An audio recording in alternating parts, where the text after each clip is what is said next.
Si Adjong Manggod, produkto manggod ni siya sa warlordism nato diri sa Mindanao. So I don't think he is the proper person to talk about decency, dignity, and civility. Kay ang iyahang pagdaog din sa Lanao tungod na sa grip sa ilahang dynasty. Isa po si Ortega, mura po ni siya og si Adyong. Produkto sa warlord. Si Ortega, maupod ni siya si Adyong. Produkto sa warlordism dinhi sa ato ang nasod. So, angay niya nga mo-adopt po og deafening silence. Kaya wa siya katungod mo abli sa iyahang ba. Dapat managot ang Pangulo sa kay Digong pagkidnap. Yes! Dapat! Because number one, dili to mahitabo ang pagkidnap kay President Duterte diri sa ato ang nasod kung wala to'y approval sa Presidente. Sinabi ng palas na huwag kang asal bata makasiri doon sa remarks mo na hindi mo ituturo kay BBM kung paano ibababa yung 20 pesos na kilo ng bigas. Kanino Sabi galing ni yan? Claire Castro, yung best friend mo. Sabi ko na nga, diba,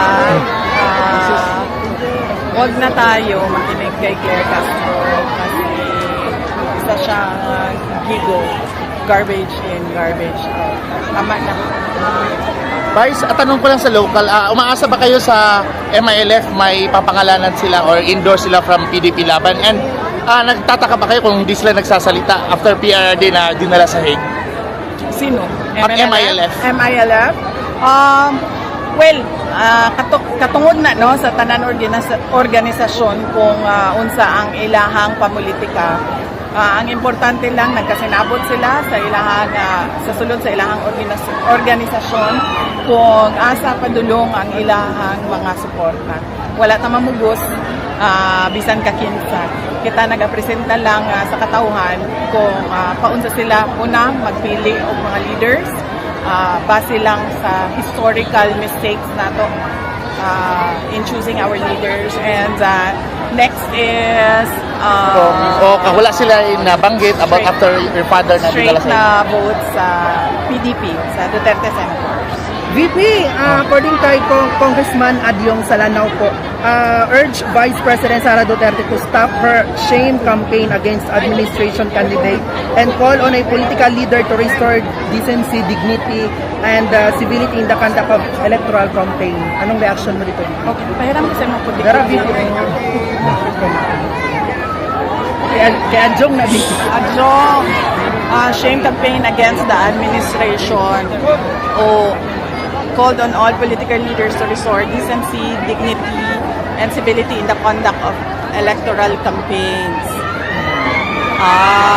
Si Adjong Manggod, produkto manggod ni siya sa warlordism nato diri sa Mindanao. So I don't think he is the proper person to talk about decency, dignity, and civility. Kay ang iyahang pagdaog din sa Lanao tungod na sa grip sa ilahang dynasty. Napa-VP. Next. Contrary to her very outspoken nature, House Deputy Majority Leader Paula Ortega, the 5th of La Union on Monday said impeached Vice President Sara had seemingly adopted what may be described as a deafening silence when China made illegal activities in the Philippines, Sandy Cay, which is part of the Spratly Group of Islands. South China Sea. Niya ang ginaistoryahan. Kani si Kuan, isa po ni si Ortega, mura po ni siya og si Adyong. Produkto sa warlord. Si Ortega, maupod ni siya si Adyong. Produkto sa warlordism dinhi sa ato ang nasod. So, angay niya nga mo-adopt po og deafening silence.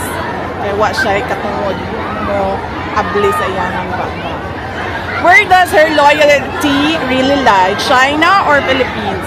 From my perspective, it seems she knows nothing in campaign but to engage in political mudslinging hit PBBM administration allies with China as her stone-etched template accused Duterte.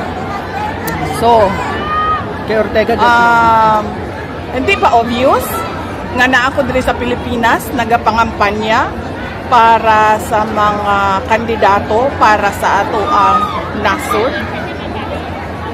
So, of course, I am pro-Philippines and nothing else.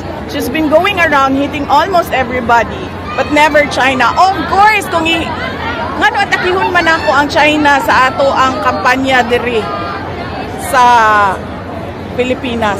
Nga ang problema nato diri ang kawalan ng pagtutupad ng mga pangako, sama na sa 20 ang bugas. And finally, sa pangalan na niya? Ortega. Kana iyang pangalan. Don't change the topic, boy. The topic is promises made and broken again and again. Last two questions. Napabibi! Katong ngayon ka gahapon, i-repeat lang namo nga dapat managot ang Pangulo sa kay Digong pagkidnap. Yes! Dapat.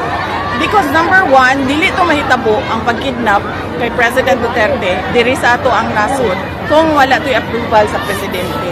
Dili na makalihok tanan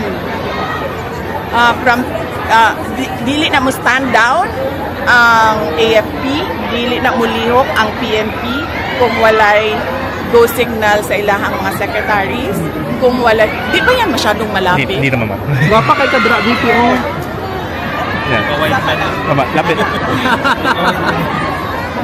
Kanang di na makalihok ang PNP, dili na makalihok ang AFP kung wala na approval sa ilahang secretaries, and walay secretary nga mulihok kung walay approval sa presidente. And yes, Last. dapat siya managot kasi that is an impeachable offense. It's a culpable violation of the Constitution and betrayal of public trust because they allowed a foreign jurisdiction to intervene in our national sovereignty. We did not have any obligation to cooperate with the ICC because we already